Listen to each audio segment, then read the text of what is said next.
Hey, this is Plot Twist Please. I'm Shemaya. It's like papaya except it's not. And today we're talking about racial progress and what Black Men for Trump shows us about relationships. Follow all the social media accounts, check up on me, and subscribe. I really want to address Black men because everyone is talking about white women and white women's complacency and the oppression of minorities. And yes, straight cis white women literally could end white supremacy if they wanted to as a collective. But I also want to talk about Black men. And no, Black men don't have the same amount of power as white women. Historically, white women would make accusations about Black men, and those Black men would get hung, would get lynched, would go to prison. They wielded that kind of power over Black men because it is a hierarchy, right? We'll have sympathy for a white woman quicker than we will have sympathy for a Black man. Black men as main characters in mainstream media usually play the same kinds of roles, right? They're usually hypermasculine. They are typically emotionally cut off.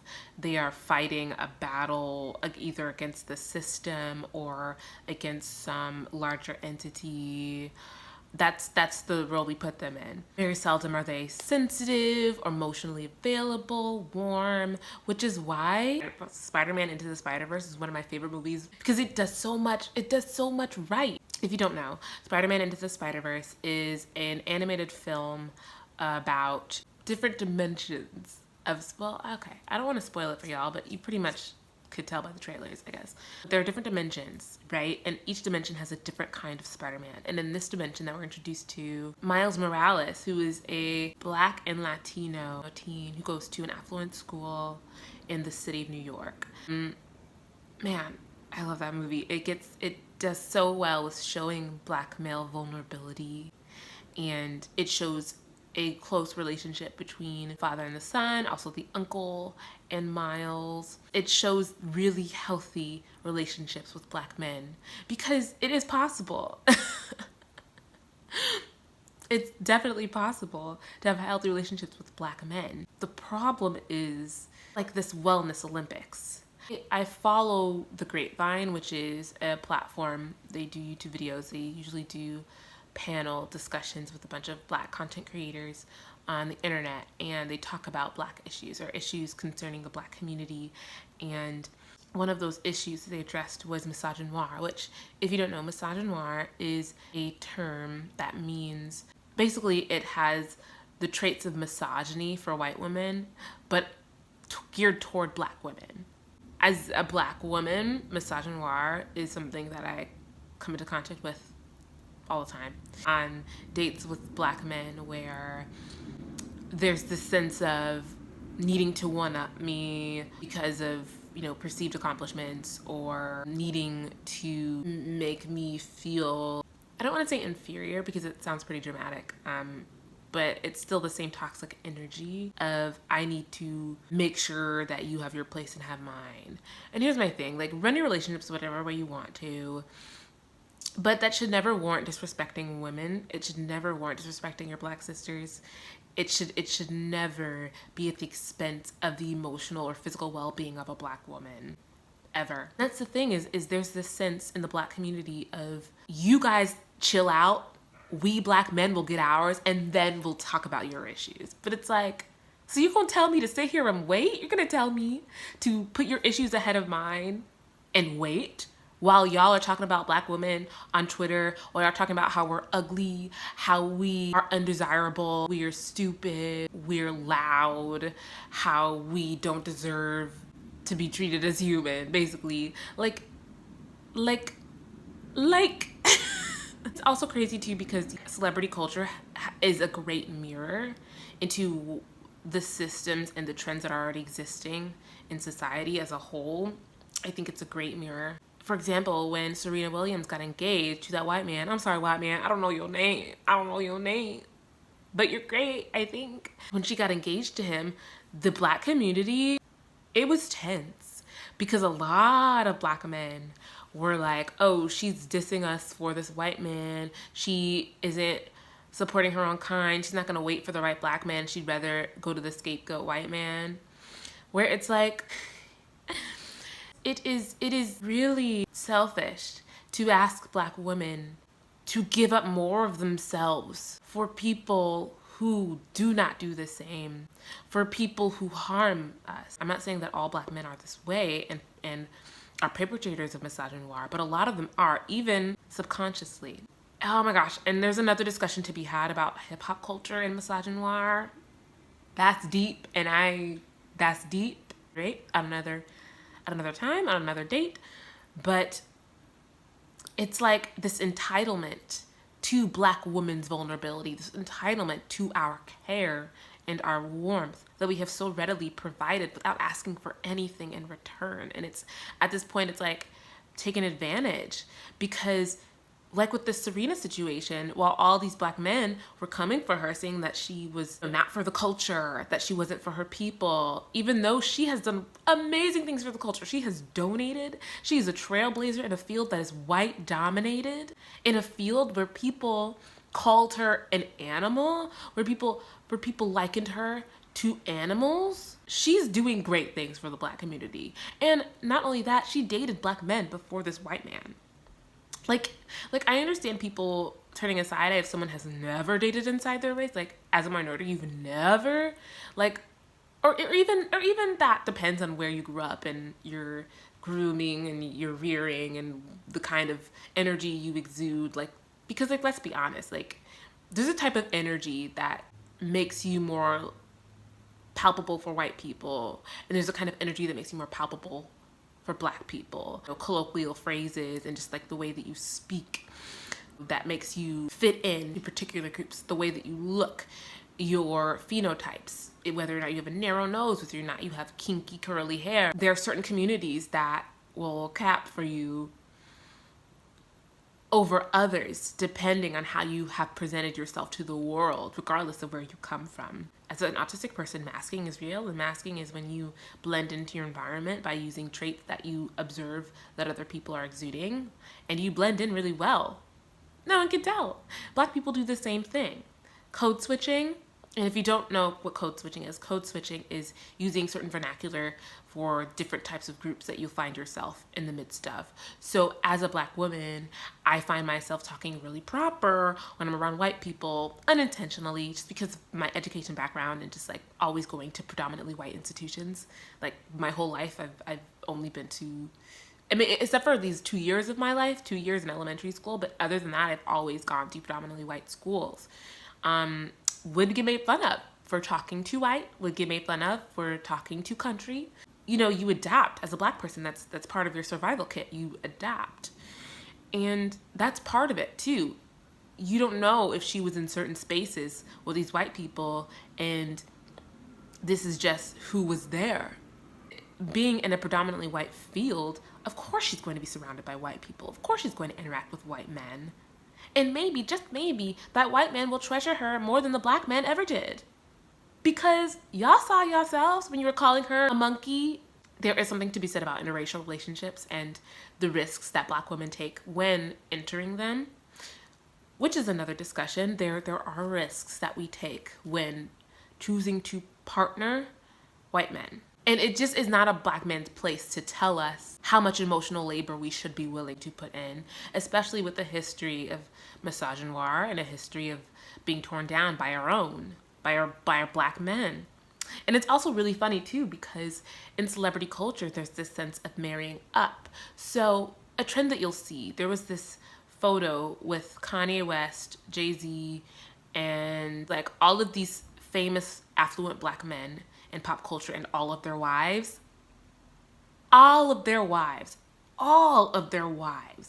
were either really light bright Black women or racially ambiguous women. And y'all want to talk about self-hate? Now look, I love love. Love is real, but it would behoove us to talk about the structures that create desire, to talk about the images that we grow up with that teach us what is desirable. I have a challenge for you. I challenge you to go through as many Black-centered Netflix shows as you can And I'm not talking about the like through the grapevine ones. I'm not talking about like roll bounds. I'm talking about the mainstream Black culture, like that don't have to do with slave narratives or don't have to do with oppressive narratives, but that are just Black people living their lives, or just Black people going to white colleges, predominantly white institutions, or just Black people in a workplace.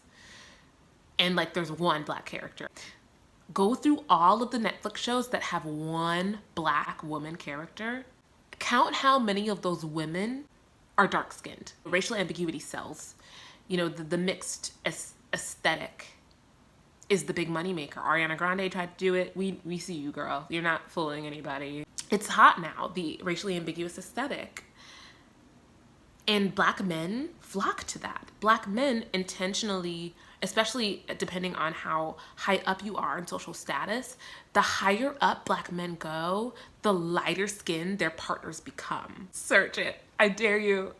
Look through all the famous Black men, all the really accomplished producers and directors and actors and writers, and look at their partners, look at their wives. They're all light bright. Maybe you'll find one that's not, but if they're American men, they're light bright. And there's nothing wrong with being in certain communities and coming across people and being like, oh, like, I love you. But we also need to acknowledge that America has an obsession with the mixed aesthetic. The mixed baby aesthetic. I see you TikTok, you're not slick. The interracial couple aesthetic. We are obsessed with seeing Black men and white women together because it creates an illusion of equality. It creates an illusion of racial progress without us actually having to do the dirty, ugly, messy work.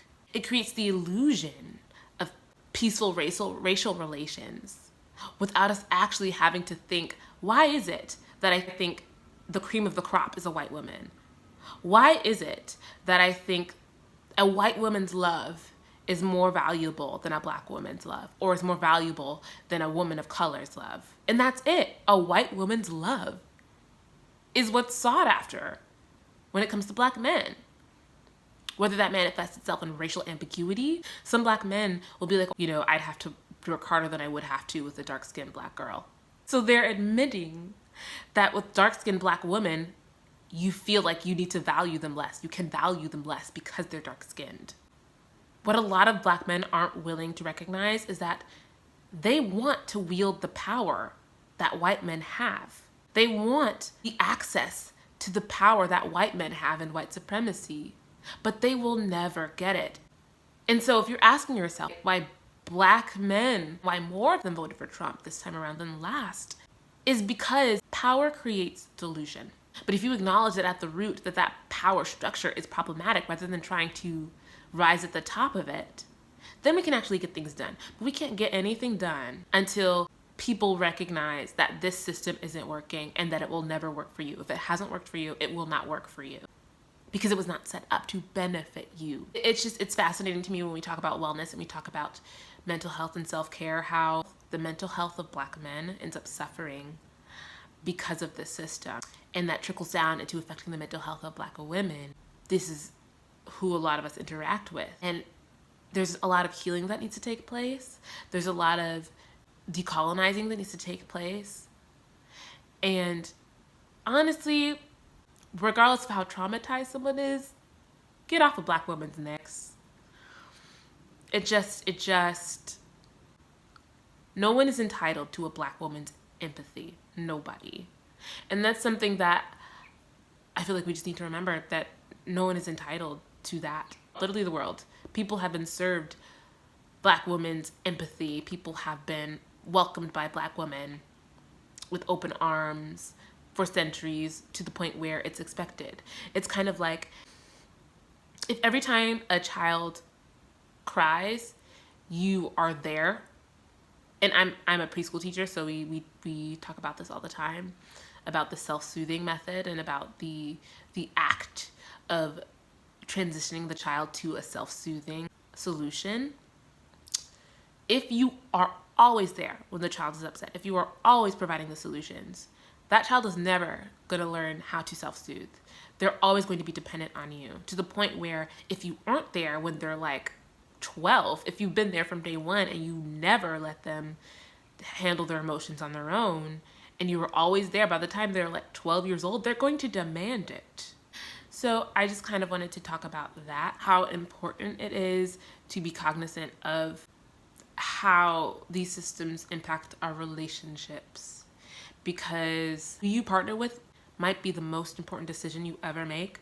I was looking at a chart. I follow a social psychologist on my Instagram, and there were these stats of how much time you spend with different kinds of people throughout the phases of your life. When it was talking about spending time with childhood friends, it showed that diminished over time until you essentially you'd spend maybe 1% of your time with them a year. It just annually, it just went down and down and down until sometimes it disintegrated into nothing. It talked about how much time you spend with your siblings, which is less and less and less over time. It talked about how much time you spend with your parents, which again is less and less over time. But then it also talked about how much time you spend with a romantic partner, and you spend the most time with them throughout your entire life than you do with anybody else. So who you choose to partner is so important. Who you let into your circle, who you let into your heart, who you let into your space on a daily basis is so important.